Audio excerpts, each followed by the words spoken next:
নারীর জন্য জান্নাতে যাওয়া খুব সহজ। তার এক পা, নারীর এক পা জান্নাতে এমনি ঢুকে আসছে। আর কিছু কাজ করলে, 4টা কাজ করলে বাকি পাটাও জান্নাতে ঢুকায় দিবে কে?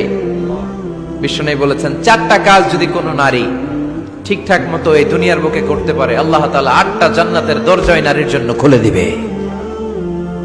এক নম্বরে বিশ্বনবী বললেন, আল মারআতু ইযা সাল্লাত খামসাহা, কোন নারী যদি 5 ওয়াক্ত সালাত সময় মতো আদায় করে, ওয়াসামাত শাহরাহা, রমজানের রোজাগুলো ঠিক মতো রাখে, আতাআত বালাহা, স্বামীর আনুগত্য করে, ওয়া হাফিজাত ফুরুজাহা, নিজের লজ্জাস্থানের হেফাজত করে। 4টা, কয়টা?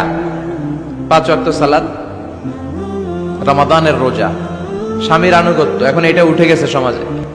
কে কার উপর ডমিনেটিং করবে এই নিয়ে গুতাগুতি আছে না নাই? কে বড় হবে, কে মশারি টাঙ্গাবে রাত্রে, কিলাকিলি আছে না নাই?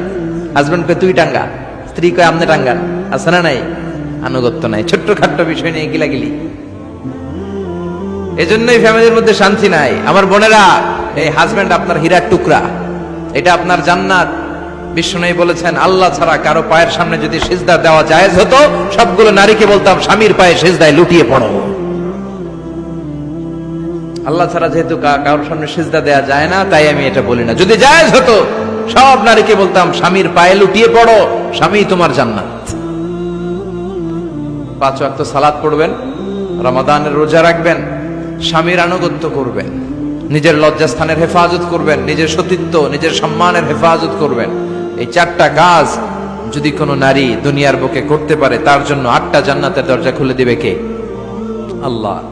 এজন্য বোনেরা, আপনাদের জন্য ইসলাম পালন করা সহজ। আপনারা হচ্ছেন অনেক বড় একটা ইনস্টিটিউশন, কারণ আপনার ছেলে মেয়েদের প্রথম শিক্ষা প্রতিষ্ঠান আপনি নিজেই, তাই না? যারা সিলেটের ছেলে পেরে, এরা সিলেটি ভাষা পারে কেমনে? এর মার কাছ থেকে শিখে। ঢাকায় পোলা পান্ডা ঢাকায় কয় কেমতে? ঢাকার মায়ের কাছে শিখে।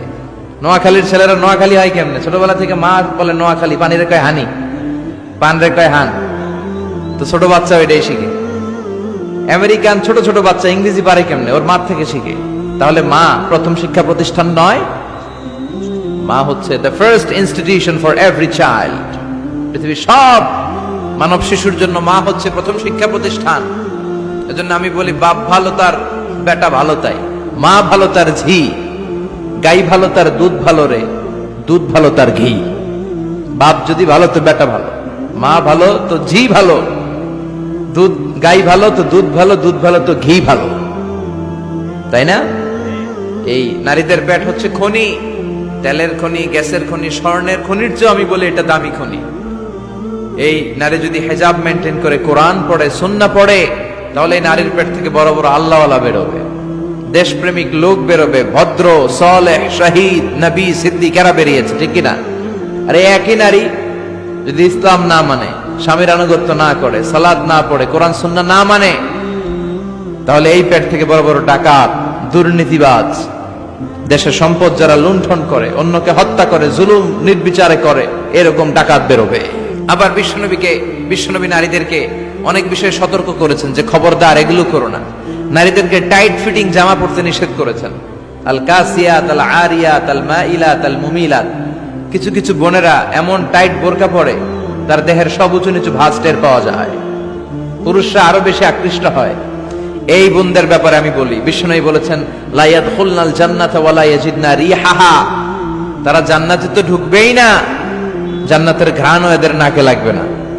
এখান থেকে জান্নাতে পৌঁছতে আরো 500 বছরের রাস্তা, এত দূরে থাকতেই জান্নাতের ঘ্রাণ আপনার নাকে এসে ধাক্কা দিবে। তারপর ওই নারীরা জান্নাতে ঢুকতে পারবে না। টাইট ফিটিং জামা আছে না নাই?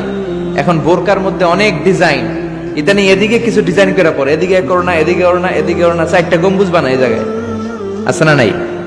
এগুলো করে, তো এগুলো করলে তার পর্দার চেয়ে তার সৌন্দর্যের প্রকাশ আরো বেশি হয়ে যায়। এরপরে বিশ্বনবী নিষেধ করেছেন, ঝাঁঝালো পারফিউম দিয়ে বেরোতে নিষেধ করেছেন। আমার বোনেরা, নিজেদেরকে ক্লিন রাখবেন, পরিচ্ছন্ন রাখবেন অলওয়েজ। আপনি গায়ে ডিওডোরেন্ট, দুর্গন্ধনাশক পারফিউম দিতে পারেন, তবে সেটা জামার ভেতরে, বাইরে যেন প্রকাশ না পায়। অনেক মহিলা সেজে গুজে বোরকাটা পরে বোরকার উপরে মারে 2টা, আছে না নাই? এই ঝাঁঝালো গন্ধ আশেপাশের যতগুলো পুরুষের নাকে যাবে আপনার প্রতি আকৃষ্ট হবে। বিশ্বনবী নারীদেরকে জানিয়াদের সাথে তুলনা করেছেন, বলেছেন এরা জিনাকারী, এরা পর্দাওয়ালী নয়, এরা বোরকা পরে বেরোলেও লাভ হবে না, এরা জিনাকারিনী। কারণ এরা এদের গায়ের ঝাঁঝালো পারফিউম সুগন্ধ দিয়ে পরপুরুষকে আকৃষ্ট করার চেষ্টা করেছে। এটা করবেন না। তাহলে টাইট ফিটিং বোরকা পরবেন না, ঢিলে ঢালা পরবেন, পাতলা জামা পরবেন না যে জামা দিয়ে আপনার শরীর দেখা যায়। নাম্বার 3, ঝাঁঝালো কোনো পারফিউম গায়ের মধ্যে মাখবেন না। নাম্বার 4, বিষ্ণু বলেছেন খবরদার আলগা চুল লাগাবে না কোনো নারীরা। অনেক নারীর চুল হয়তো ছোট, সে আলগা চুল লাগায়া সুন্দরী সাজে, বিশ্ব সুন্দরী ঐশ্বরিয়া রায় হইতে চায়। আছে না নাই? না, আল্লাহ যেটা দিয়েছে ওটাতে আপনি সন্তুষ্ট থাকেন, আলগা চুল লাগাবেন না। এরপর বিষ্ণু ব্রু প্লাক করতে নিষেধ করছে। ব্রু প্লাক আছে না? পার্লারে গেলে কিভাবে যেন এদিক দিয়ে ব্রু প্লাক করে একেবারে চিকন করে দেয় এই দুইটা। না, এটা নিষেধ। ব্রু প্লাক করতে বিশ্বনবী নিষেধ করেছেন। আমার বোনেরা, আপনারা এটা করবেন না। এরপরে বিশ্বনবী নিষেধ করেছেন তোমরা একে অপরকে লাআনত দিবে না।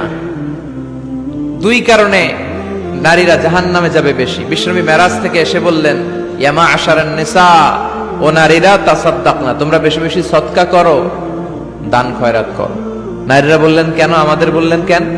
বিশ্বনবী বললেন, উরিতু কুন্না আকসারা আহলিন নার, আমি জাহান্নামে দেখেছি পুরুষের চেয়ে নারীরাই বেশি জাহান্নামী হবে।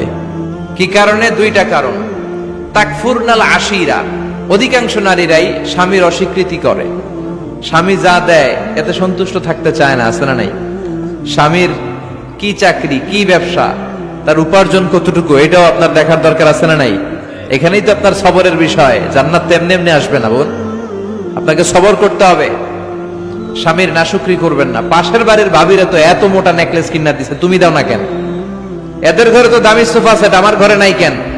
এদের তো এটা করে, এদের তো এটা দিছে হাজবেন্ড, আমারা দাও না কেন? এই যে নাশুকরি, এটা তাকে জাহান্নামী বানাবে।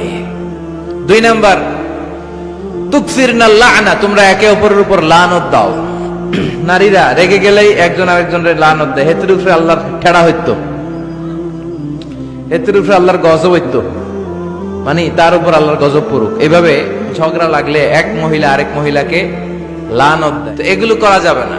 স্বামীর নাশুকরি করা যাবে না, এরপর লানত দেয়া যাবে না। এই যে বিষ্ণুনবী যেগুলো নিষেধ করলেন, এগুলো থেকে যদি আমরা বেঁচে থাকি, আর যে 4টা কাজের কথা বললেন, এগুলো যদি আমরা করি, তাহলে জান্নাতে যাওয়ার পথকে আমাদের জন্য সহজ করে দিবে কে?